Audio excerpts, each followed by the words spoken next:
ये बोलकर मिसा राजवीर को वहाँ से अपने साथ लेकर आई और बोली, भाई इसकी ने पूरी बोतल वाइन पी ली है और अब उसे नशा हो रहा है। राजवीर बोला, व्हाट? Excuse me. राजवीर ये बोलकर इसकी की तरफ देखने लगा। इसकी को अब तक पूरी तरह से नशा चढ़ चुका था और वो शराब पीने के लिए आगे बढ़ गई। तभी रेहान और मेहिर उसके हाथ से गिलास ले लिए। ये देखकर इसकी ने रोनी सी सूरत बना ली। राजवीर जल्दी से इसकी के पास आया और बोला, इसकी होश में आओ, ये सब क्या है? राजवीर को अपने पास देखकर इसकी बहुत खुश हो गई और झूमते हुए बोली, राजवीर आप आ गए। मुझे तो लगा था कि इस पूरी पार्टी में आप मुझे इग्नोर करने वाले हैं, लेकिन देखिए आप तो इतनी जल्दी ही मेरे पास आ गए। राजवीर ये सब देखकर और सुनकर समझ गया कि इसकी पर वाइन का नशा चढ़ चुका था। वो आराम से इसकी को बोला, इसकी अभी पार्टी थोड़ी देर में ख़त्म हो जाएगी, तुम अब रूम में जाओ और आराम करो। राजवीर की बात पर इसकी बच्चे की तरह हरकत करने लगी और जिद करते हुए बोली, नहीं नहीं नहीं, मुझे कहीं भी नहीं जाना है, मुझे यहीं रहना है और ये ड्रिंक पीना है। ये बोलकर इसकी रेहान के हाथ से बोतल लेने लगी। इसकी को इसे जिद करता देख राजवीर को गुस्सा आया, लेकिन वो कुछ कर भी नहीं सकता था। तभी राजवीर के पास अदिति आई और बोली, क्या हुआ राजवीर, आप ऐसे यहाँ आ गए? अदिति की बात पर राजवीर कुछ बोल पाता उससे पहले ही इसकी गुस्से से अदिति से बोली, कुछ नहीं हुआ। अदिति इसकी को देखने लगी और फिर उसे इग्नोर कर दिया। उसे लगा कि इसकी भी दूसरी लड़कियों की तरह बस राजवीर का अटेंशन चाहती थी। वो इसकी को इग्नोर कर फिर से राजवीर से बोली, राज क्या तुम मेरे साथ डांस करोगे? इसकी ने जब ये सुना कि अदिति राजवीर को राज बोल रही थी तो इस बात में आग में और ज़्यादा घी डालने का काम किया और इसके गुस्से से राजवीर के आगे आ गई। फिर अदिति को घूरते हुए बोली, तुम्हारी हिम्मत कैसे हुई राजवीर को निकनेम देने की, और रही बात डांस की तो मैं अभी तुम्हें डांस करवाती हूँ। ये बोलकर इसकी अदिति का हाथ पकड़कर डांस फ्लोर पर लेकर गई और उसे वहाँ खड़ा करके बोली, अब कर डांस, क्या हुआ पैरों में बेड़ियाँ लग गई, डांस कर अब। राजवीर ने जब ये सब देखा तो वो जल्दी से इसकी को रोकने के लिए डांस फ्लोर पर गया और उसे ज़बरदस्ती पकड़कर नीचे ले आया। इस वक्त पार्टी में लाइट बहुत डिम थी, जिस वजह से उन पर कोई ज़्यादा ध्यान नहीं दे रहे थे। राजवीर इसकी को डांस फ्लोर से नीचे लाकर मिसा से बोला, मैं इसे लेकर रूम में जा रहा हूँ। ये बोलकर राजवीर इसकी को लेकर अपने रूम में चला गया। बाहर अदिति को समझ नहीं आ रहा था कि ये अभी अभी क्या हुआ। राजवीर ने उस लड़की को कुछ भी नहीं कहा और तो और उसे इतने अच्छे और हक से अपने साथ नीचे लेकर गया। मिसा अदिति के पास आकर बोली, वो क्या है ना भाई इसकी के लिए थोड़े ज़्यादा फिक्रमंद हैं और इसकी के बिहेवियर के लिए सॉरी। ये बोलकर मिसा वहाँ से रेहान और मिहिर के पास आ गई। राजवीर के रूम में राजवीर इसकी को पकड़कर रूम में लाया। इसकी ने जल्दी से खुद को छुड़वा लिया और दूर जाकर बोली, क्या हुआ, आपको बुरा लगा मैंने उस लड़की से इस तरह से बात की तो, या आपको इस बात का बुरा लगा कि मेरी वजह से आपको यहाँ आना पड़ा और नीचे इतनी सारी लड़कियों का अटेंशन आपसे हट गया? इसकी की बात सुनकर राजवीर हंस दिया और उसके पास जाकर बोला, अच्छा मेरी प्यारी सी वाइफ को जलन हो रही है इसीलिए इतना ड्रिंक किया? इसकी बोली, मुझे कोई जलन वलन नहीं हो रही। राजवीर बोला, ठीक है फिर मैं जाता हूँ नीचे, तुम यहीं रहो। राजवीर एक्टिंग करते हुए बाहर जाने लगा। इसकी राजवीर को धमकाते हुए बोली, अरे रुकिए खबरदार जो आपने रूम से बाहर गए तो। राजवीर के कानों में जैसे इसकी की आवाज़ सुनाई दी वो स्माइल करने लगा। राजवीर पलटकर इसकी के पास आया और बोला, अभी तो तुम ही तो बोल रही थी कि तुम्हें कोई जलन नहीं हो रही है, तो फिर मैं नीचे क्यों नहीं जा सकता? राजवीर की बात पर इसकी कुछ नहीं बोली और राजवीर के गले लग गई। फिर वो बोली, नीचे अच्छे लोग नहीं हैं, आप यहीं रहिए।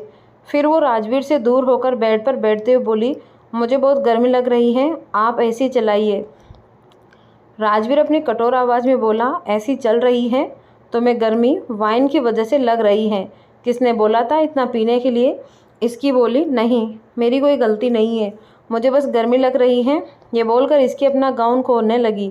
राजवीर जल्दी से उसके पास गया और उसे ऐसा करने से रोकने लगा, लेकिन इसकी को तो जैसे अब पूरी तरह से नशे में डूब गई। उसे बस गर्मी लग रही थी जिस वजह से वो गाउन को अपने ऊपर से हटा देना चाहती थी। राजवीर ने ये देखा और उसकी नज़रें कठोर हो गई। उसे समझ ही आया रहा था कि आखिर क्या कर रही थी वो सोचने लगा, इसके ऐसे कैसे अपने कपड़े उतार सकती थी? क्या उसे इस बात का ज़रा सा भी अंदाज़ा नहीं है कि मैं भी यहीं पर हूँ? राजवीर ने उसे ऐसा करने से फिर से रोका और ब्लैंकेट से उसे कवर कर दिया। बाहर का मौसम बहुत सुहावना हो चुका था, क्योंकि अभी आषाढ़ का महीना चल रहा था, इसीलिए आसमान में बादल का होना कोई नई बात नहीं थी। देखते ही देखते कुछ ही देर में झिलमिल झिलमिल बारिश होने लगी। अंदर राजवीर इसकी को शांत कराते हुए बोला, इसकी तुम जाकर शावर ले लो। इसकी बोली, नहीं नहीं, मुझे कहीं भी नहीं जाना है, आप बस मेरी ये ड्रेस खोल दीजिए। इसकी जिद करते हुए अपनी ड्रेस को फिर से खोलने लगी। इसकी को रोकते रोकते राजवीर अब थक चुका था। थक हार कर राजवीर ने कहा, ठीक है, जो करना है करो, फिर बाद में मुझसे मत बोलना कि मैंने वार्निंग नहीं दी। इसकी ने ऐसे रिएक्ट किया जैसे उसने राजवीर की बात सुनी ही नहीं, और फिर से ड्रेस खोलने लगी और कुछ ही देर में उसने अपनी पूरी ड्रेस निकाल दी। राजवीर तो इसकी को देखकर जैसे जम गया, क्योंकि उसने कभी भी इसकी को इस तरह से नहीं देखा था। उनकी शादी को 3 महीने से ज़्यादा हो चुके थे, पर अभी भी राजवीर ने ऐसे अपना कंट्रोल खोता हुआ महसूस नहीं किया। राजवीर बोला, इसकी शांत हो जाओ अब। लेकिन इसकी कहाँ उसकी सुनने वाली थी, वो तो बस अपने बाकी के कपड़े उतारने में लगी थी। इसकी ने ऐसे रिएक्ट किया जैसे उसने राजवीर की बात सुनी ही नहीं, और फिर से ड्रेस खोलने लगी और कुछ ही देर में उसने अपनी पूरी ड्रेस निकाल दी। राजवीर तो इसकी को देखकर ऐसे जम गया था, क्योंकि उसने कभी भी इसकी को इस तरह से नहीं देखा था। उनकी शादी को 3 महीने से ज़्यादा हो चुके थे, पर कभी भी राजवीर ने ऐसे अपना कंट्रोल खोता हुआ महसूस नहीं किया था। राजवीर बोला, इसकी शांत हो जाओ अब। लेकिन इसकी कहाँ उसकी सुनने वाली थी, वो तो बस अपने बाकी कपड़े उतारने में लगी थी। कुछ देर बाद राजवीर ने भी अपना कंट्रोल खो दिया और इसकी को किस करने लगा। इसकी ने पहले तो राजवीर को खुद से दूर किया, लेकिन कुछ देर के बाद वो भी उस फीलिंग में खो गई और राजवीर को किस करने लगी। थोड़ी ही देर में दोनों एक दूसरे में खो से गए। बाहर मौसम बहुत प्यारा हो गया था और अंदर मदहोशी भरा माहौल था, शायद इसीलिए क्योंकि आज 2 प्यार करने वाले एक जो हो रहे थे। कुछ घंटे बाद राजवीर ने इसकी को देखा, जो बहुत थकी हुई लग रही थी। राजवीर ने उसे फोरहेड पर किस किया, फिर वो उसे अपनी बाहों में भरकर सो गया। सुबह का वक्त, सुबह के करीब 9 बज रहे थे। राजवीर कभी भी इतनी देर तक नहीं सोता था, लेकिन आज वो भी इसके के साथ ही सोता रह गया। तभी राजवीर का फ़ोन रिंग करने लगा, जिसकी वजह से उसकी नींद खुल गई। राजवीर जल्दी से अपने फ़ोन को उठाकर उसे साइलेंट कर दिया, ताकि इसकी नींद खराब ना हो। राजवीर ने उठकर कॉल रिसीव किया, फिर कुछ बात करके कॉल कट कर दिया। फिर मुड़ कर के वो इसकी को देखने लगा, जो अभी भी गहरी नींद में थी। राजवीर ने सोचा, जब इसकी उठेगी तो पता नहीं उसके साथ क्या करेगी। हालांकि इन सब में उसकी गलती कहाँ थी, सारी गलती तो इसकी की थी। उसी ने ही राजवीर को मजबूर किया था, लेकिन क्या सारी गलती इसकी पर लगाना ठीक था? लेकिन गलती किसी की भी हो, उन दोनों ने कल जो पल एक दूसरे के साथ बिताए वो काफ़ी खूबसूरत थे। राजवीर ने फिर अपने दिमाग से ये ख्याल निकाल दिया और बाथरूम में चला गया। थोड़ी देर में जब वो बाथरूम से बाहर आया तो उसे फ्रेश लग रहा था। राजवीर जाकर मिरर के सामने खड़ा हो गया और बाल सेट करने लगा। तभी उसे कुछ फील हुआ तो वो पीछे देखने लगा। उसने देखा कि इसकी अपनी आंखें खोल रही थी। ये देखकर राजवीर उसके पास गया। इसकी ने जैसे अपनी आंखें खोली, वैसे उसने अपना सिर पकड़कर कहा, मेरा सिर इतना क्यों दर्द कर रहा है? फिर इसकी उठने लगी तो उसने अपनी पूरी बॉडी में पेन होने लगा। वो दोबारा बोली, और साथ ही मेरी पूरी बॉडी में भी दर्द हो रहा है। जैसे इसकी ये बोली, उसे रात की सारी बातें याद आने लगी। तब तक राजवीर भी उसके पास आ गया। वो इसकी के पास बैठकर उसे टेबल से मेडिसिन और पानी लेकर देते हुए बोला, ये लो, इसे खा लो, तुम्हारे सिर का दर्द और बॉडी का दर्द दोनों ठीक हो जाएंगे। राजवीर की आवाज़ सुनकर उसकी हिम्मत ही नहीं हुई कि वो अपना सिर ऊपर करके राजवीर को देख सके, क्योंकि उसे अभी अपनी रात की हरकतें याद आ रही थी और राजवीर और उसके बीच में जो कुछ भी हुआ था वह सब सोच कर ही उसे बहुत शर्म आ रही थी। इसकी की आवाज़ सुनकर राजवीर ने इधर उधर देखा और पाया कि इसकी बच्चों की तरह बाथरोब पहनकर बाथरूम के गेट के पास बैठी थी। इस समय वो बिल्कुल 5 साल की छोटी बच्ची की तरह लग रही थी, जो बहुत आलसी होती है ना, ठीक वैसे ही। राजवीर उसके पास गया और बोला, क्या मैंने तुम्हें ये नहीं कहा था कि चलना मत? फिर तुम यहाँ तक चलकर क्यों आई? इसकी बोली, मैंने आपको अंदर से आवाज़ दी थी, पर आप सुन नहीं रहे थे, इसीलिए मुझे यहाँ तक आना पड़ा। चलिए अब मुझे उठाइए। इसकी ने ये बोलकर अपने दोनों हाथ हवा में कर दिए। ये देखकर राजवीर ने उसे अपनी गोद में उठा लिया। राजवीर ने उसे लेकर जाकर बेड पर बैठा दिया। फिर उसे कपड़े लाकर पहनाने लगा। ये देखकर इसकी बोली, मैं इतनी भी कमज़ोर नहीं हूँ, मैं अपने कपड़े खुद पहन सकती हूँ। राजवीर ने इसकी बातों को पूरी तरह से इग्नोर कर दिया। अब उसे ज़्यादा फर्क नहीं पड़ रहा था कि इसकी क्या बोले जा रही थी उससे। उसे अब उसकी हेल्थ की चिंता थी, क्योंकि इसकी की बॉडी बहुत वीक थी। राजवीर उसे कपड़े पहनाकर बोला, कल तुम मेरे साथ डॉक्टर के पास चलने वाली हो, तुम्हें पूरी बॉडी चेकअप की ज़रूरत है। पता नहीं उस जहर ने कितना इफ़ेक्ट किया है तुम्हारी हेल्थ को, देखो पहले से कितनी वीक हो गई है वो। ये सुनकर ही राजवीर उसे डॉक्टर के पास ले जाने की बात बोल रहा था। इसकी तपाक से बोली, ऐसा कुछ भी तो नहीं है, मैं बिल्कुल ठीक हूँ, असल में मैं पहले से ही ऐसी थी, आपने गौर नहीं किया होगा। राजवीर इसकी के बाल सुखाते हुए बोला, अगर ऐसी बात है तो फिर मुझे इस बात पर डाउट है कि तुमने कभी स्पोर्ट खेले होंगे और मेडल्स भी जीते होंगे। इसकी एक प्राउड फेस के साथ बोली, अरे ये क्या बात बोल रहे हैं, मैं सच्ची में वो सब मेडल्स जीते हैं। अगर ऐसा नहीं होता तो शहर का इतना बड़ा कॉलेज मुझे एडमिशन क्यों देता भला। मैंने कोई टॉपर भी नहीं, ना ही कोई अमीर घर की लड़की, ना ही तब राजवीर सिंघानिया मेरे प्यारे पति परमेश्वर थे, तो जाहिर सी बात है मुझे मेरे अचीवमेंट के बेस पर स्कॉलरशिप मिली होगी। राजवीर बोला, अगर ऐसा है तो तुमने स्पोर्ट को अपना करियर क्यों नहीं बना लिया। इसकी सैड होते हुए बोली, वो कोई था जो मुझे गिराना चाहता था, इसीलिए उसने नेशनल गेम के टाइम मुझ पर चीटिंग करके जीतने का इल्ज़ाम लगाकर मुझे बैन करवा दिया। फिर इसकी अपनी बात को आगे बढ़ाते हुए बोली, हालांकि कॉलेज में मुझे मेरे पिछले अचीवमेंट के बेस पर एडमिशन मिल गया, लेकिन मैं कभी स्पोर्ट नहीं खेल सकती थी। इसकी की बात पर राजवीर ने आगे उससे कहा, कुछ भी नहीं बोला। अगर ऐसा है तो तुमने स्पोर्ट को अपना करियर क्यों नहीं बना लिया। इसकी सैड होते हुए बोली, वो कोई था जो मुझे गिराना चाहता था, इसीलिए उसने नेशनल गेम में मुझ पर चीटिंग का इल्ज़ाम लगाकर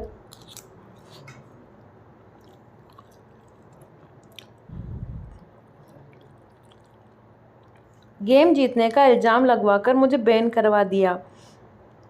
फिर इसकी अपनी बात को आगे बढ़ाते हुए बोली, हालांकि कॉलेज में मुझे मेरे पिछले अचीवमेंट के बेस पर एडमिशन मिल गया, लेकिन मैं कभी स्पोर्ट नहीं खेल सकती थी। इसकी की बात पर राजवीर ने आगे उसे कुछ भी नहीं बोला। राजवीर आज ऑफिस नहीं गया, वो घर में रहकर ही काम कर रहा था। इसकी सो रही थी कि तभी वो अचानक उठ गई और राजवीर को ढूंढने लगी। राजवीर ने जैसे इसकी की आवाज़ सुनी, वो उठकर उसके पास गया और देखा कि इसकी डर रही थी और पसीने से लथपथ थी। ये देखकर राजवीर बोला, इसकी क्या हुआ, कोई बुरा सपना देख लिया क्या। राजवीर की आवाज़ सुनकर इसकी जल्दी से उसके गले से लग गई और बोली, हाँ बहुत बुरा सपना मैंने देखा कि कोई है जो राजवीर ने इसकी से पूछा, जो क्या। इसकी बोली, जो हमें अलग करना चाहता है। सब ठीक है इसकी, तुमने सिर्फ एक सपना देखा है, उससे कुछ नहीं होता, छोड़ो इन बातों को। अच्छा हुआ तुम उठ गई, तुमने कुछ खाया नहीं था, चलो खाना खा लो। राजवीर प्यार से बोला और एक मेड को खाने के लिए बुलाया। थोड़ी देर में वो मेड भी खाना लेकर आ गई और राजवीर ने इसकी को खाना खिला दिया। फिर उससे बोला, अब कैसा फील कर रही हो। अच्छा, इसकी ने एक शब्द में जवाब दिया। राजवीर को समझ आ गया कि इसकी अभी भी उस बेकार सपने के बारे में सोच रही थी। राजवीर ने सोचा कि कोई सपना कैसे उन दोनों को इफ़ेक्ट कर सकता था। सपना तो सपना ही होता है जो बहुत से लोगों को याद तक नहीं रहता।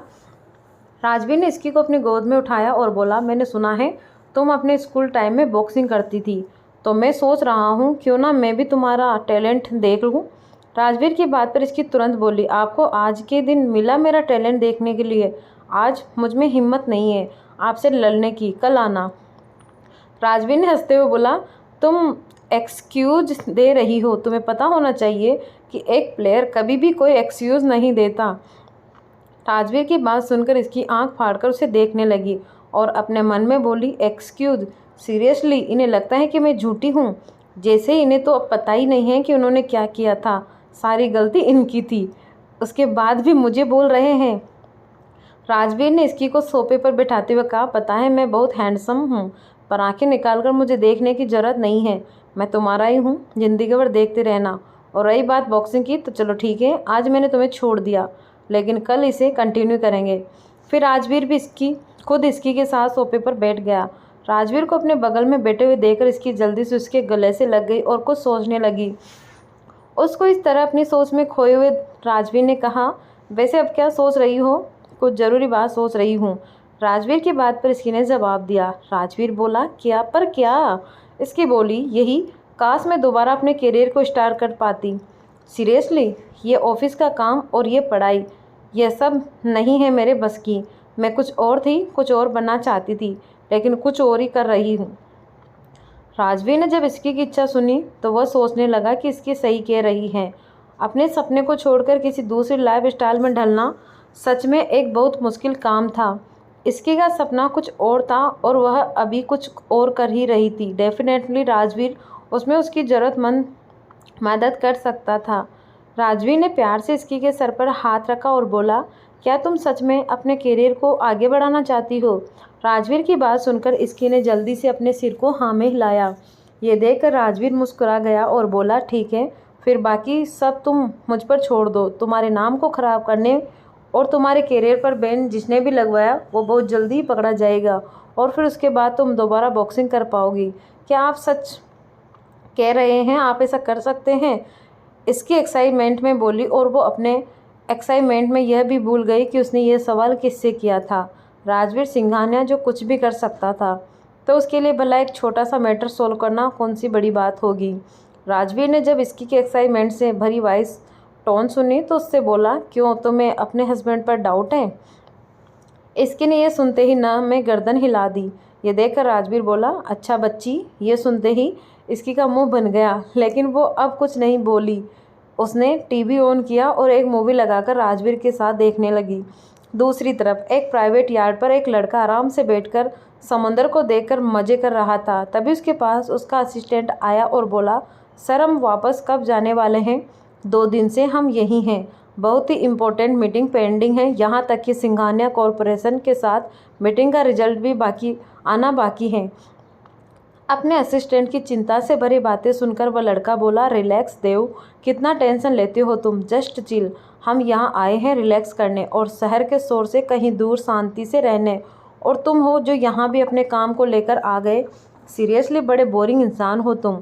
असिस्टेंट बोला, बट सर आप मंथ में कम से कम 2 बार तो यहाँ आ ही जाते हैं शांति की तलाश में, और रही बात मेरी, तो मुझे सिर्फ चिंता है कि बाकी के काम कैसे होंगे। वह लड़का एक गहरी सांस लेकर बोला, तुम्हें पता है देव, बड़े लोगों ने क्या कहा है? उन्होंने कहा है कि चिंता और चिता की राशि एक ही होती है। इसीलिए मुझे डर है कि तुम ज़्यादा चिंता करोगे तो जल्द ही तुम्हारी चिता ना सज जाए। तो प्लीज़ यार ज़्यादा टेंशन मत लो और अपने नहीं तो मेरे बारे में सोच लो। मैं कहाँ अपने लिए फिर से नया असिस्टेंट ढूंढता फिरूँगा और उसे अपने रंग रूप में ढालूँगा। उस लड़के की बात पर देव का मुंह बन गया। उसने सोचा कि उसका बॉस सच में बहुत अजीब था। असिस्टेंट धीरे से खुद से बोला, लेकिन फिर भी हमें सिंघानिया कॉरपोरेशन के बारे में चिंता होनी चाहिए। वो कोई ऐसी वैसी कंपनी नहीं है जिसे नज़रअंदाज किया जा सके, लेकिन आप कुछ समझो तब ना। वह लड़का आराम से एक सोफे पर लेटकर आसमान की तरफ देखने लगा। फिर अचानक उसने अपने असिस्टेंट से बोला, वैसे उस लड़के का क्या हुआ जिसके बारे में मैंने पता करने के लिए कहा था? देव बोला, सर आप मुझे यहाँ से जाने देंगे तब ना काम होगा। यहाँ पर कोई नेटवर्क भी नहीं है और आपने वाईफाई भी बंद कर रखा है जिससे आपको कोई परेशान ना कर पाए। इस चक्कर में मैं अभी तक अपना कोई काम नहीं कर पा रहा हूँ। उस लड़के ने कहा, अच्छा अब समझ में आया कि क्यों तुम इतना भड़क रहे हो। तुम यहाँ 2 दिन से मेरे साथ हो और अपनी जीएफ से बात नहीं कर पा रहे हो। कोई बात नहीं, मुझे समझ आ गया, लेकिन फिर भी हम कल से यहाँ से जाएंगे। उसकी बात पर देव बुरी तरह से चिढ़ गया और खुद से बोला, जीएफ? कौन सी जीएफ? आपके नखरे उठाते उठाते ही मैं इतना थक जाता हूँ कि मेरे पास जीएफ बनाने और उसके नखरे उठाने का बिल्कुल भी टाइम नहीं रहता है। अच्छा अब समझ में आया कि क्यों तुम इतना भड़क रहे हो। तुम यहाँ 2 दिन से मेरे साथ हो। कोई बात नहीं, मुझे समझ आ गया है, उस लड़के ने कहा। तो उसकी बात पर देव बुरी तरह से चिढ़ गया। ऐसे ही 2 हफ्ते बीत गए। इसकी मिसा और रेहान तीनों के इंटर्नशिप का टाइम अब ख़त्म होने वाला था। तीनों वापस कॉलेज जाने के लिए कुछ ज़्यादा एक्साइटेड थे, खास करके इसकी, क्योंकि जब से उसकी और प्रिया की बहस हुई थी तब वो प्रिया को देखना नहीं चाहती थी। वो तो बस कैसे भी करके अपने दिन काट रही थी। अभी भी प्रिया ने इसकी को अपने केबिन में बुलाकर कुछ काम के सिलसिले में बुलाया था। इसकी उसके सामने खड़ी थी। ये देखकर प्रिया बोली, इसकी तुम बैठ सकती हो। इसकी बोली, कोई बात नहीं मैम, मुझे लगता है कि ऑफिस हावर्स में हमें अपना बिहेवियर प्रोफेशनल रखना चाहिए। इससे हमें याद रहता है कि हम यह काम करने के लिए हैं, ना कि इधर उधर की बातें करने के लिए। इसकी के मुँह से यह सब सुनकर प्रिया समझ गई कि यह ताना इसकी ने उसी को दिया था। लेकिन पहले भी तो उस टॉपिक के बाद इसकी ने प्रिया से बात की थी, पर वो कभी इतनी रूडली नहीं थी। पर ऐसे अचानक अब वो इतना रूड होकर उससे बात कर रही थी। क्या किसी ने इसकी को उसके खिलाफ किया है? ऐसे ही कई सवाल प्रिया के मन में चल रहे थे। वो अपनी सोच से तब बाहर आई जब इसकी ने उसे जवाब आवाज़ लगाई, हेलो मैम, आपने मुझे यहाँ क्यों बुलाया था? प्रिया ने कहा, हाँ, मैंने तुम्हें ये कहने के लिए बुलाया था कि आज ऑफिस में तुम्हारा लास्ट डे है, तो आज तुम्हें काम नहीं दिया जाएगा। रही बात तुम्हारी इंटर्नशिप सर्टिफिकेट की, तो वो जल्द ही मेल आ जाएगा। वैसे तुम्हारी परफॉर्मेंस इतनी अच्छी तो नहीं थी, लेकिन फिर भी तुमने 2 महीने इंटर्नशिप पूरा किया। प्रिया के मुँह से ये सारी बातें सुनकर इसकी चिढ़ गई, क्योंकि उसने कहा कि इसकी की परफॉर्मेंस अच्छी नहीं थी। उसकी परफॉर्मेंस कैसे अच्छी हो सकती थी? वो तो अभी भी एक फ्रेशर थी। इसकी वापस अपने डेस्क पर जाकर बैठ गई। तभी उसके पास एक पियून आया और उसे एक 99 रोज़ का बुके देकर बोला, मैडम, ये आपके लिए आया है। उस बड़े से बुके को देखकर इसकी पूरी तरह से हैरान हो गई। उसने सोचा कि आखिर किसने उसे इतना बड़ा बुके, और वो भी रोज़ का। इसकी उस पियून को थैंक यू बोली और फिर गौर से उस रोज़ को देखकर उसे काउंट करने लगी। वो पूरे 99 थे, ना उसमें एक ज़्यादा और ना ही एक कम। इसकी खुद से बोली, क्या मतलब हुआ 99 रोज़ का? क्या ये इंसान मुझे अपना प्यार दिखा रहा है? 99 रोज़ भेजने का मतलब तो यही हुआ कि वो मुझे अपने मरते दम तक प्यार करेगा। क्या ये बुके देने वाले राजवीर हैं? इसकी के मन में कई सारे सवाल आए। फिर वो बोली कि वो खुद ही राजवीर ने इस बारे में पूछ लेगी। इसकी उन बुकों को साइड रखकर अपना काम करने लगी। शाम का वक्त इसकी मिसा के रूम में इधर उधर टेंशन के मारे टहल रही थी। उसे ऐसे देख मिसा इरिटेट होकर बोली, इसकी तू ऐसे चलना बंद करेगी? मुझे चक्कर आ रहे हैं तुझे देखकर। इसकी मिसा की बात सुनकर उसकी तरफ देखी और बोली, चक्कर? तुझे तो सिर्फ चक्कर ही आ रहे हैं, लेकिन यहाँ मुझे तो ऐसा लग रहा है कि मैं बहुत जल्द हॉस्पिटल में ही एडमिट होने वाली हूँ। मिसा इसकी को शांत कराते हुए बोली, तू चिंता ना कर, हम पता लगा लेंगे कि वो इंसान कौन है। और ऐसा भी हो सकता है कि वो कोई सिर्फ तेरे साथ मजाक कर रहा हो। इसकी ने कहा, रियली? मुझे तो टेंशन हो रही है ये सोचकर कि जब राजवीर को इस बारे में पता चलेगा तो वो कैसे रिएक्ट करेंगे। कहीं वो उस आदमी का मर्डर ना कर दे। मिसा हंसते हुए बोली, अच्छी बात है, तब तो टेंशन ही ख़त्म। मिसा की बात पर इसकी ने उसे एक खतरनाक लुक दिया। ये देखकर मिसा बोली, अच्छा अच्छा चिल, मैं रेहान को बोलती हूँ वो पने स्कोर्स लगाकर पता करे कि ये बुके लेकर आया कौन था। इसकी ने पूछा, और इससे क्या होगा? मिसा कॉन्फिडेंस के साथ बोली, उससे हम एक क्लू मिल जाएगा, फिर हम दूसरा क्लू ढूंढेंगे और कैसे भी करके हम उस इंसान तक पहुंच ही जाएंगे। इसकी बोली, ठीक है, तेरी बात में दम तो लग रहा है, चल ऐसा ही करते हैं, लेकिन तब तक वो आदमी और कोई मुसीबत ना खड़ी करे, वरना मुश्किल हो जाएगी।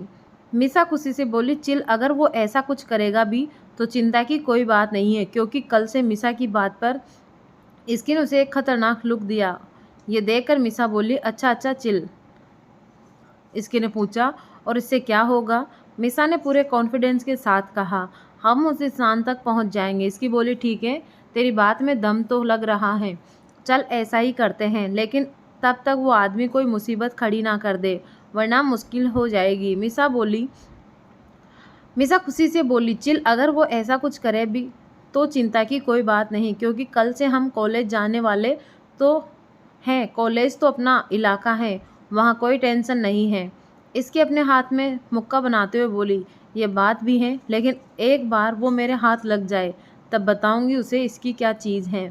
मिसा ने हंसकर कहा, अच्छा अच्छा ठीक है, अब तुम्हें अपने रूम में जाना चाहिए, भाई आते ही होंगे। हाँ ठीक है, इसकी बोली और फिर वो अपने रूम में चली गई।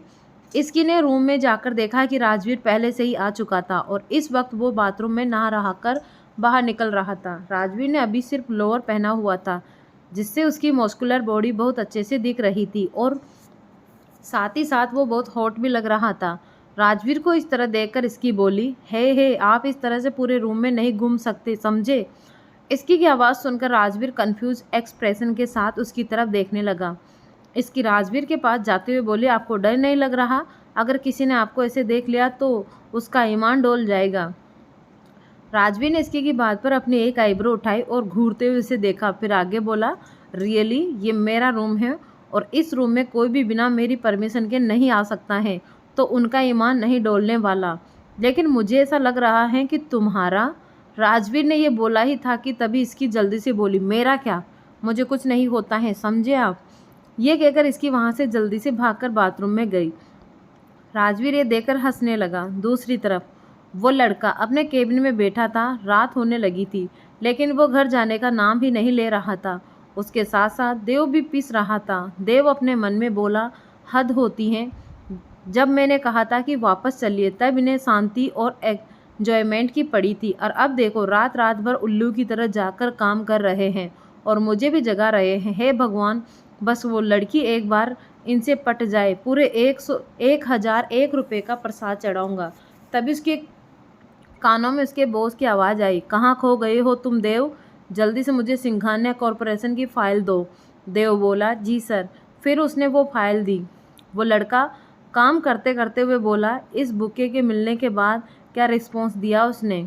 ये सुनकर देव थोड़ा घबराया और हकलाते हुए बोला, सर वाह। वो उसको इस तरह से हकलाता हुआ देखकर वो लड़का बोला, डोंट टेल मी देव कि तुमने इस बार भी कोई गलती कर दी है। देव ने जल्दी से कहा, सॉरी सर, वो इस बार ड्राइवर से गलती हो गई। उस लड़के ने थोड़ी ऊंची आवाज़ में पूछा, क्या? देव बोला, सर ड्राइवर ने बुके तो पहुंचा दिया, लेकिन कार्ड लगाना भूल गया जो आपने दिया था। ये बोलकर देव ने जल्दी से अपने गर्दन को नीचे कर लिया। देव के मुंह से ये सारी बातें सुनकर वो लड़का गुस्से से बोला, तुम सबके सब पागल हो, किसी से कोई काम नहीं होता है। तुम लोग कपूर इंडस्ट्रीज़ को एक दिन डुबाकर रहोगे। मुझे तो समझ नहीं आता है कि डैड ने मुझे एक से बढ़कर एक नमूने क्यों पकड़ा दिए।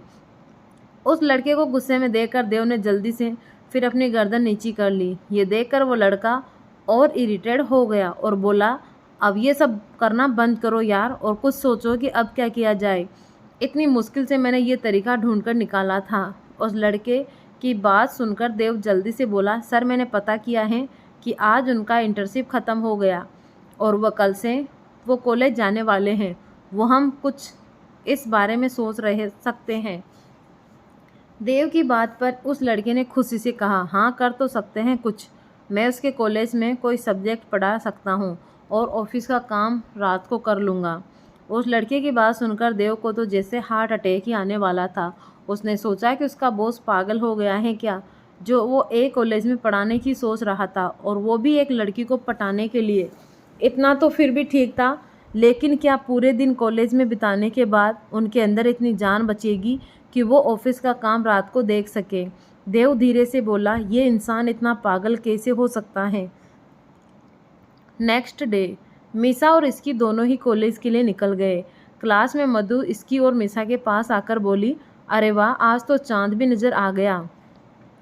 आप दोनों इस क्लास में पधार कर इस क्लास की शोभा को बढ़ा दी हैं और हमें धन्य कर दिया है। मधु की फालतू बकवास को इसकी इग्नोर करके अपने डेस्क पर बैठ गई। लेकिन मीसा मधु से बोली, चलो अब जब हम इतने ही महान हैं तो फिर तुम्हें हमारे पैर छूने चाहिए, तो चलो शुरू हो जाओ। मधु अपनी नाराज़गी दिखाते हुए बोली, दफ़ा हो जा, अकेले अकेले इंटर्नशिप करके आ गए। अरे मेरे बारे में तो सोच लिया होता, अब मैं क्या करूं? अभी तक मैंने कहीं भी इंटर्नशिप नहीं की है और अपनी गाइड के पास इंटर्न रिपोर्ट के सिलसिले में मिलने गई तो वो सीधे बोली, जाओ पहले इंटर्नशिप करके आओ। मधु की बात पर इसकी ने कहा, क्या तूने कहीं भी इंटर्नशिप के लिए अप्लाई नहीं किया? मधु सैड होते हुए बोली, नहीं यार, फैमिली इमरजेंसी थी, इसीलिए मुझे घर जाना पड़ा और पूरे टाइम में वहीं थी। अब समझ ही नहीं आ रहा कि मैं क्या करूं। ऊपर से मेरी मैम भी खड़ूस हैं। मधु की बात पर मीसा भी अपने डेस्क पर बैठते हुए बोली, सच में तेरा बैड लक चल रहा है, अब क्या करना है? मधु उनके पास बैठते हुए बोली, करना क्या है, सबसे पहले अपनी गाइड चेंज करवाऊंगी, फिर कहीं से फेक सर्टिफिकेट का जुगाड़ करूंगी। मिसा बोला, ये भी सही है, लगी रहे। तभी क्लास में बहुत शोर होने लगा। सारे स्टूडेंट आपस में कुछ बातें कर रहे होते हैं। ये देखकर मिसा ने एक लड़के से पूछा, ये अचानक क्या हो रहा है? एक लड़का बोला, तुम्हें नहीं पता हमारे कॉलेज को कपूर इंडस्ट्रीज ने खरीद लिया है और आज इसी को लेकर एक सेशन है। मिसा ने शौक होकर पूछा, क्या? इसकी बोली, लेकिन ये कब हुआ? पता नहीं, हमें तो अभी अभी इस बारे में पता चला। ये बोलकर वो लड़का वहाँ से चला गया। मिसा अपने शॉकिंग रिएक्शन के साथ इसकी को देखने लगी। ये देखकर इसकी बोली, ठीक है, इतनी भी कोई बड़ी बात नहीं है जो तो इतना रिएक्ट कर रही है। हमारा कॉलेज शहर का सबसे फेमस कॉलेज है। यहाँ के स्टूडेंट अपने फील्ड में जीनियस होते हैं, तो जाहिर सी बात है कि कोई भी इस कॉलेज को ख़रीदना चाहेगा। मिसा को भी इसकी की बात सही लग रही थी, क्योंकि अब वो दोनों ऑफिस में काम कर रहे थे, तो उन्होंने कपूर इंडस्ट्रीज़ के बारे में भी सुना था। उन्हें पता था कि उनके पास इतनी कैपेबिलिटी है कि वो इस कॉलेज को रातों रात खरीद सकते हैं। मिसा को ये भी पता था कि हाल ही में सिंघानिया कॉरपोरेशन और कपूर इंडस्ट्री साथ में प्रोजेक्ट करने वाले हैं। पहले इन दोनों को बिजनेस के बारे में इतना कुछ नहीं पता था, लेकिन जब से इंटर्नशिप शुरू की है, वो भी कॉरपोरेट सीक्रेट्स में तो काम कैसे होता है ये जानने लगे थे। कॉरपोरेट सेक्रेटर हमेशा अपना प्रॉफिट देखता है और ये कॉलेज उन्हें बहुत प्रॉफिट देगा। कुछ देर बाद पूरे कॉलेज के स्टूडेंट एंड स्टाफ डाउनटाउन में पहुंच चुके थे, क्योंकि वहां पर आज कपूर इंडस्ट्री के सीईओ आने वाले थे, जिसे लेकर सारे स्टूडेंट एक्साइट भी थे। वहीं सभी लड़कियां आपस में बातें कर रही थी। तभी एक लड़की बोली, मैंने तो सुना है कपूर इंडस्ट्री का सीईओ बहुत ही हैंडसम है। ये सुन दूसरी बोली, हो सकता है, लेकिन मैं शर्त लगा सकती हूँ कि वो राजवीर सिंघानिया से ज़्यादा हैंडसम नहीं है। मैं तो हमेशा विश करती हूँ कि एक बार हमारा कॉलेज उन्हें इनवाइट करे। ये सुनते ही उसके साथ बैठा हुआ एक लड़का बोला, तुम भी क्या बात कर रही हो? चाहे राजवीर सिंघानिया हो या कपूर, दोनों ही हमारे पहुँच के ऊपर है। जो फालतू के सपने सजाना बंद करो, और ख़ास करके ये कि राजवीर सिंघानिया कभी हमारे कॉलेज आएंगे। मैंने तो सुना है कि उन्हें पब्लिक अप्रोच देना बिल्कुल पसंद नहीं है। वो जब भी मीडिया के सामने आए हैं सिर्फ अपनी मर्जी से, वरना किसी मीडिया हाउस में भी इतनी हिम्मत नहीं है कि वो बिना उनकी परमिशन के उनके बारे में कोई न्यूज़ पब्लिश कर दे। वहीं दूसरी तरफ राजवीर के केबिन में समर राजवीर के सामने खड़ा था और कुछ कहने की कोशिश कर रहा था। तभी राजवीर ने उसे देखा तो वो बोला, सर एक बात है। राजवीर ने अपना काम करते हुए पूछा, क्या? सर, तंस कपूर ने वो कॉलेज खरीद लिया है जहां मैम पढ़ती हैं। समर की बात सुनते ही राजवीर के हाथ एकदम से रुक गए, जो कि कीबोर्ड पर चल रहे थे। फिर राजवीर समर की तरफ देखकर पूछा, इसकी कोई खास वजह? समर बोला, वजह तो पता नहीं है सर, लेकिन उन्होंने रातों रात वो कॉलेज खरीद लिया और ऊपर से वो वहाँ आज उस कॉलेज में एक सेशन भी अटेंड करने जा रहे हैं। ये सुनकर राजवीर ने कुछ सोचते हुए कहा, तुमने मुझसे कल कहा था कि किसी ने इसकी की इन्फॉर्मेशन निकाली है और आज ये बोल रहे हो। समर बोला, एग्जैक्टली सर, ये सारी बातें एक ही तरफ इंडिकेट कर रही है कि तंस कपूर ने ही वो इन्फॉर्मेशन निकलवाई है। सर, हमने आपसे रिलेटेड सारी इन्फॉर्मेशन हाइड कर रखी है, लेकिन उनके हाथ मैम की जनरल इन्फॉर्मेशन लग गई और वो कॉलेज के बारे में भी पता चल गया होगा। समर की बात सुन राजवीर आराम से बोला, ठीक है, अभी देखते हैं कि ये आखिर क्या करने की सोच रहा है। ये सुनकर समर चिंता भरी आवाज़ में बोला, बट सर, क्या होगा अगर उसने मैम को हर्ट करने की कोशिश की तो? राजवीर बोला, वो ऐसा कुछ भी नहीं करने वाला है। फिर भी इसकी की सिक्योरिटी और बढ़ा दो और तंस के पीछे भी कुछ आदमी को लगा दो। मुझे उसकी हर एक इन्फॉर्मेशन चाहिए। इधर कॉलेज से कुछ दूरी पर एक लिमिटेड एडिशन की कार खड़ी थी, जिसमें देव और उसका बॉस तंस बैठा था, कपूर इंडस्ट्री का सीईओ। तंस कपूर फैमिली का सबसे छोटा बेटा, जिसकी उम्र 27 साल और इसकी आइस ब्लैक कलर थी। तंस हमेशा ब्राइट कलर पहनना पसंद करता था, लेकिन आज वो फॉर्मल पहनकर आया था। उसकी मस्कुलर बॉडी में शर्ट की फिटिंग अच्छी लग रही थी। तंस कॉलेज की ओर देखते हुए बार बार देव से पूछ रहा था कि सब लोग अंदर कब जाने वाले हैं। इस सवाल से देव इरिटेट हो चुका था। फिर वो हमेशा की तरह अपने मन में बोला, हद होती है दीवानगी की भी। 10 मिनट का इंतजार नहीं हो रहा है इनसे। लोग कहते हैं कि प्यार में इंसान पागल हो जाता है, पर वो लोग ये नहीं बताते कि पागल इंसान को कितना पागल हो सकता है। जाहिर सी बात है कि ये सब देव अपने मन में ही सोच रहा था, क्योंकि वो तंस के सामने ये सब बिल्कुल नहीं कह सकता था। तभी तंस की तेज आवाज़ देव के कानों में पड़ी, तुम फिर अपनी जीएफ के सपने में खो गए?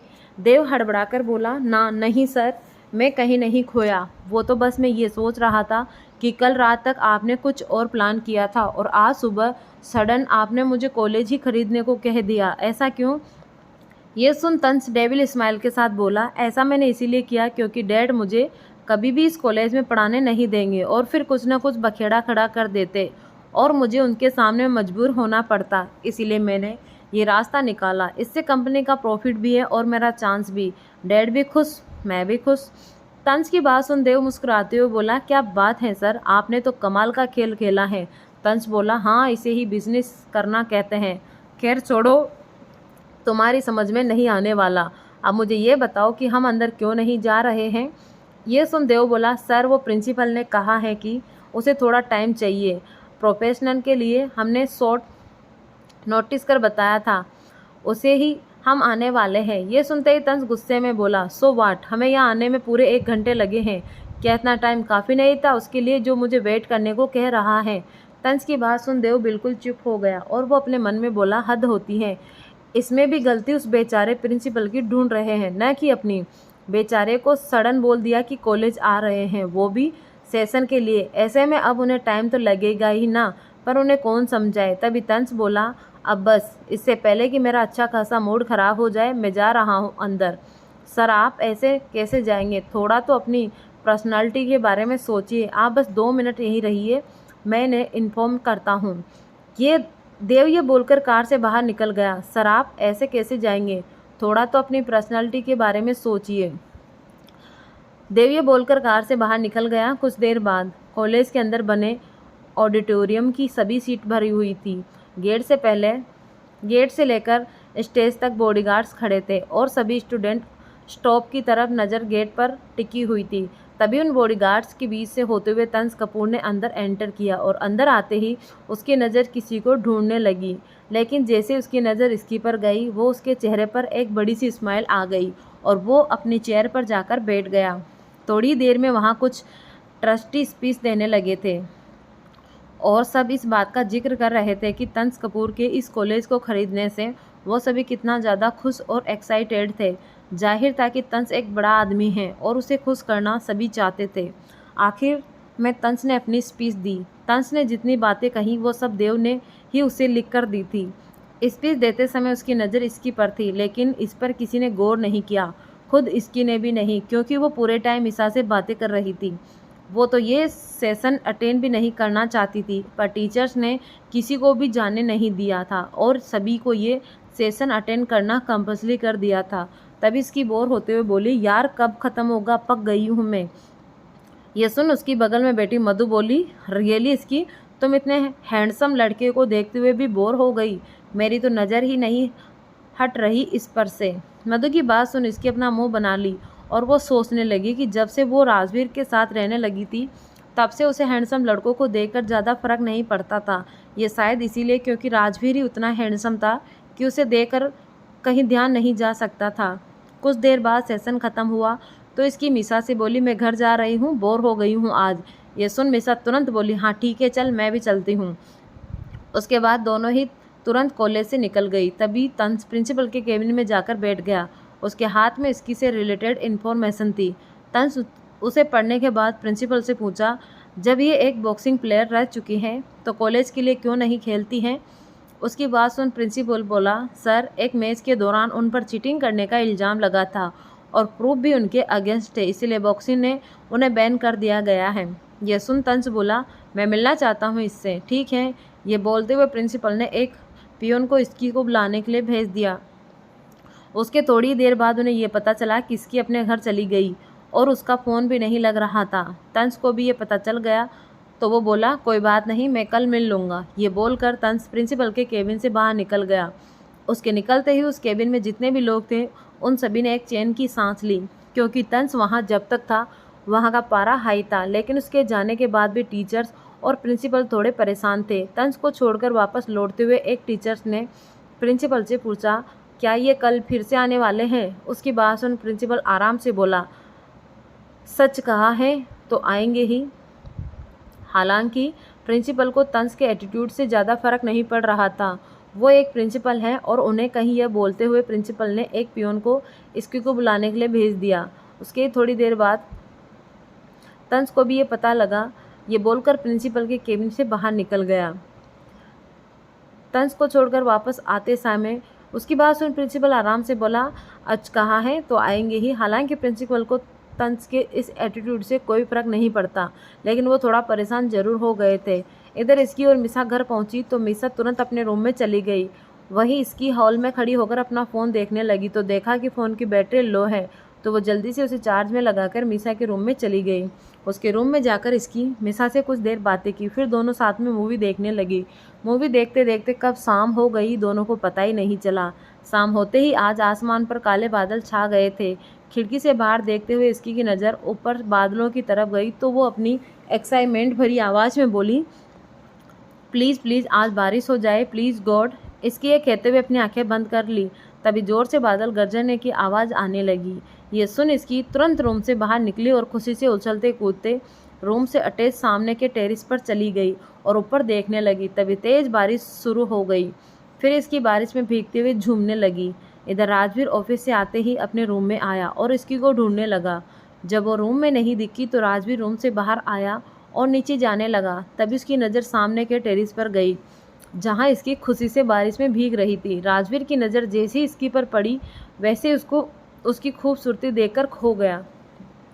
उसे देख ऐसा लग रहा था मानो कह रहा हो, तुमसा कोई दूसरा ज़मीन पर हुआ तो रब से शिकायत होगी, तुम्हारी और किसी गैर का रुख हुआ तो क़यामत से पहले क़यामत होगी।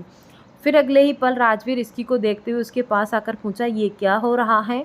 राजवीर की आवाज़ सुनकर इसकी पीछे देखते हुए बोली, आप देख रहे हैं फिर भी पूछ रहे हैं? राजवीर बोला, हाँ मैं देख तो रहा हूँ, लेकिन तुम्हें इस तरह इस वक्त बारिश में नहीं भीगना चाहिए, तबीयत खराब हो जाएगी। ये सुन इसकी मुस्कुराते हुए बोली, ऐसा कुछ नहीं होने वाला है, मैं तो कहती हूँ आप भी मेरे साथ आ जाइए भीगने के लिए। उसकी बात सुन राजवीर रूड वॉइस में बोला, नहीं मुझे बारिश पसंद नहीं है। ये सुन इसकी अपना मुंह बनाते हुए बोली, अनरोमांटिक ही रहेंगे आप, ठीक है मत आओ। ये सुनते ही राजवीर की आईब्रो आपस में जुड़ गई। वो बोला, अच्छा ऐसा है तो ठीक है, अब मैं बताता हूँ कि मैं कितना अनरोमांटिक है, रुको तुम। ये बोलकर राजवीर अपना कोट उतारते हुए टाई भी खोल लिया और इसके के पास चला गया। उसके बाद जाकर उसकी कमर को पकड़कर उसे अपनी तरफ खींचकर बोला, अब पछताना मत। ये बोल वो इसकी को किस करने लगा। इस वक्त यह नज़ारा किसी फिल्म की सीन से कम नहीं थी। तेज बारिश के बीच ये रोमांटिक कपल एक दूसरे को किस कर रहे थे। राजवीर इसकी के लिप्स को किस करते करते उसकी गर्दन पर भी किस किया तो इसकी राजवीर के एकदम करीब हो गई और उसे कसकर अपनी बाहों में जकड़कर धीरे धीरे इसकी राजवीर की शर्ट के बटन को खोल दी और अगले ही पल उसकी शर्ट को उसके शरीर से अलग कर दी। उसके बाद दोनों एक दूसरे को किस करते हुए खो से गए और राजवीर इसकी को लेकर झूले पर चला गया और उसे अपनी गोद में बैठा लिया। राजवीर इसकी को किस करते करते उसके पूरे शरीर पर हाथ चलाने लगा। थोड़ी ही देर में राजवीर ने इसकी की गर्दन पर बाइट किया, जिससे वो थोड़ा नाराज़ होकर बोली, राजवीर ये क्या किया आपने? गर्दन पर बाइट क्यों किया? कल मुझे कॉलेज जाना है और ये दिखेगा। राजवीर ने इसकी की सारी बातों को इग्नोर किया। इस समय उसका फोकस सिर्फ उसे प्यार में करने का था। राजवीर इसकी को उठाकर रूम में लाया। दोनों गीले थे इसीलिए राजवीर उसे बाथरूम में लेकर गया और शावर के नीचे खड़ा करके उसे प्यार करने लगा। इसकी को इन सबसे बहुत ज़्यादा ही शर्म आ रही थी। उसका पूरा चेहरा लाल हो चुका था। उसने जल्दी से खुद को राजवीर के सीने में छुपा लिया। ये देखकर राजवीर बोला, अब क्या हुआ? अभी कुछ देर पहले ही तो तुम मुझे अनरोमांटिक कह रही थी। ये सुन इसकी को लगा कि वो ज़मीन में गड्ढा खोदकर खुद को छुपा ले। आखिर इन सब की शुरुआत उसी ने ही की थी और राजवीर को उकसाने की गलती भी, पर अब वो कुछ भी नहीं कर सकती थी। शायद उसे भी अब ये सब अच्छा लगने लगा था। राजवीर इसकी के पूरे शरीर पर किस करने लगा, फिर उसे गोद में उठाकर बेड पर ले आया और दोनों एक दूसरे में डूब गए। सुबह का वक्त इसके ने देखा कि राजवीर ऑफिस जाने के लिए रेडी हो चुका था।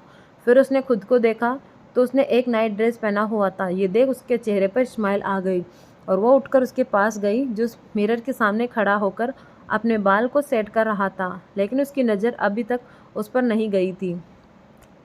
जब उसके पीछे आई तो राजवीर ने उसे तब देखा, लेकिन तब तक वो पीछे से आकर उसे हग कर ली। ये देख उसके फेस पर स्माइल आ गई और वो पीछे पलटकर उसे अपनी बाहों में भर लिया। राजवीर थोड़ी देर में इसकी से अलग हुआ और फिर थोड़ा सीरियस होते हुए बोला, इसकी मैंने उस मैच के बारे में पता करवाया है। ये सुन इसकी गौर से राजवीर को देखने लगी, जैसे ही वो उसके मुंह से आगे की बात सुनना चाहती थी।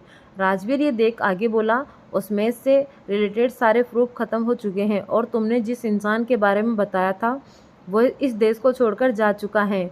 कोई नहीं जानता कि वो कहाँ है। तुमने उसे बहुत से कंट्री में ढूंढा लेकिन वो वहाँ पर भी नहीं है। हो सकता है कि वो अपनी पहचान बदल कर रह रहा हो। इसकी ने पूछा, पर वो ऐसा क्यों करेगा? राजवीर बोला, हो सकता है कि वो किसी से छुप रहा हो और वैसे भी उसने कई ऐसे काम किए थे जिससे उसके बहुत से दुश्मन बन गए होंगे।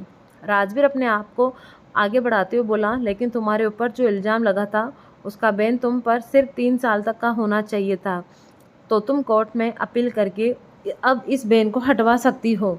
जैसे इसकी ने यह सुना कि वो अब बॉक्सिंग कर सकती हैं, वो बहुत ज़्यादा खुश हो गई। वो बोली, आप सच कह रहे हैं? क्या मैं ऐसा कर सकती हूँ? राजवीर ने कहा, बेशक तुम कर सकती हो। मैं तुम्हारे लिए सबसे बेस्ट लॉयर फायर करता हूँ और बहुत जल्द ही कोर्ट से इस बैन को हटवा देगा। इसकी आज बहुत ज़्यादा ही खुश नज़र आ रही थी और वो हो भी क्यों ना, आज उसकी लाइफ का सबसे बड़ा दिन था। आज उसे पता चला कि वो वापस से अपने करियर स्टार्ट कर सकती है और अपने सपने को पूरा कर सकती थी। इसकी चहकते हुए मिसा के पास आई तो उसे इतना खुश देखकर मिसा बोली, क्या बात है, आज तो खुशी छुपाई नहीं छुप रही है आपकी। इसकी मिसा के रूम में गोल गोल घूमते हुए बोली, हेलो, मैं अपनी खुशी छुपा नहीं रही बल्कि दिखा रही हूँ, क्योंकि मैं आज बहुत बहुत बहुत ज़्यादा खुश हूँ।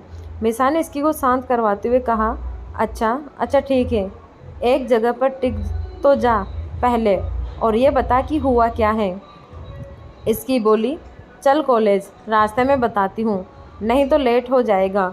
फिर दोनों अपनी कार में आकर बैठ गए। मिसा कार में बैठने के बाद बोली, ले बैठ गए हम कार में, अब बता क्या बात है। इसकी ने खुशी और एक्साइटेड से कहा, तुझे पता है राजवीर ने कहा है कि मेरे ऊपर जो बैन था अब वो हट सकता है, क्योंकि उस बैन को लीगली सिर्फ 3 साल का ही होना चाहिए था।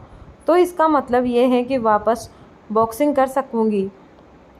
मिसा ने भी एक्साइटेड होकर पूछा, क्या तू सच कह रही है? इसके ने कहा, हाँ यार, मुझे भी बिलीव नहीं हुआ था, लेकिन राजवीर कुछ भी कर सकते हैं। ऐसे ही दोनों अपने कॉलेज पहुंच गए।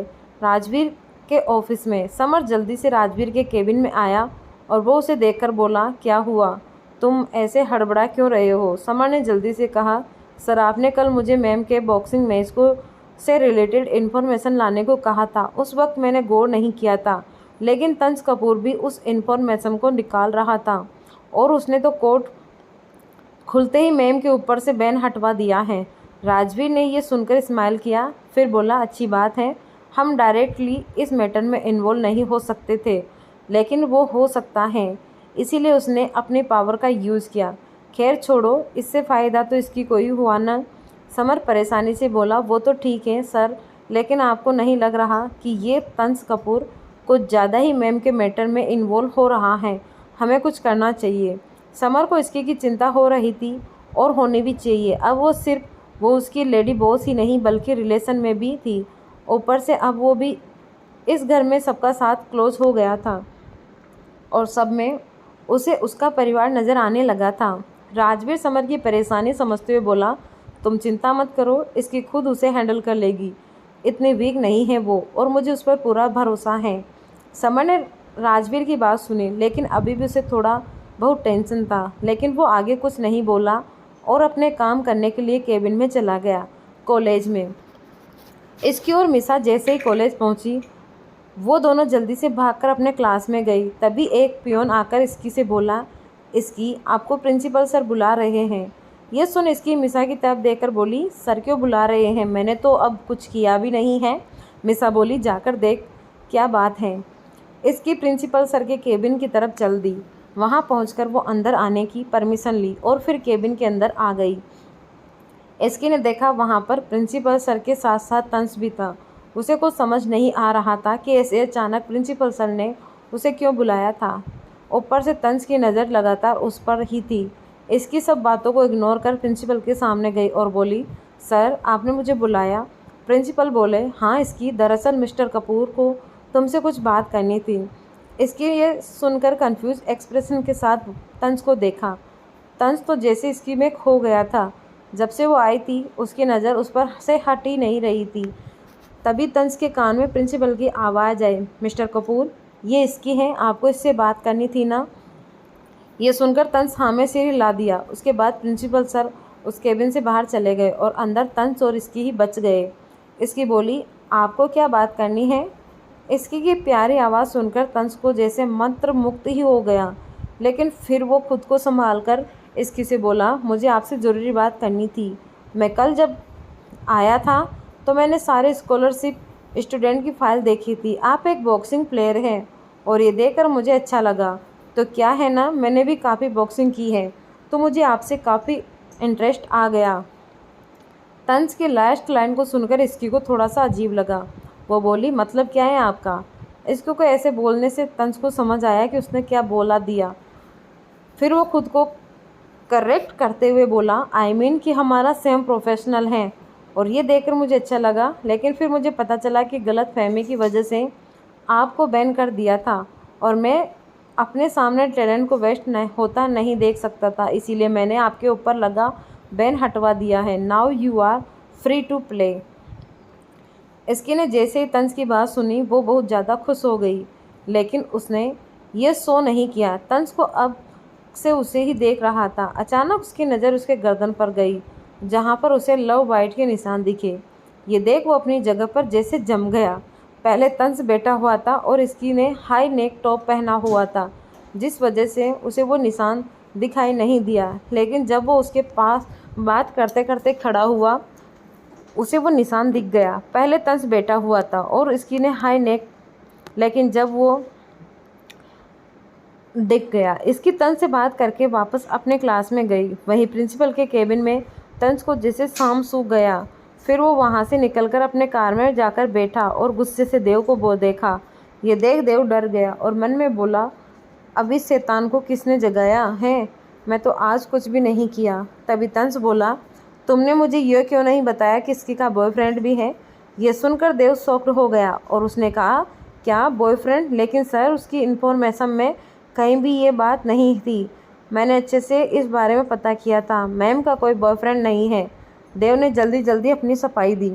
तंस गुस्से से बोला, ओ रियली, तो क्या मेरी आंखें ख़राब हो गई हैं। मैंने इसकी के नेक पर लव बाइट के निशान देखे, तो क्या वो किसी मच्छर से हुआ है। देव ने दोहराया, लव बाइट। तंस ने कहा, हाँ, अब पता करो कौन है वो और उसे मेरे रास्ते से हटाओ। देव ने पूछा, लेकिन कैसे सर। तंस ने गुस्से में कहा, ये भी मैं ही बताऊं, कुछ भी करके, या फिर उसे पैसे और प्रॉपर्टी का ऑफ़र दो, एनीथिंग, बट उसे मेरे रास्ते से हटाओ, समझे। तंस का गुस्से देख देव आगे कुछ नहीं बोला।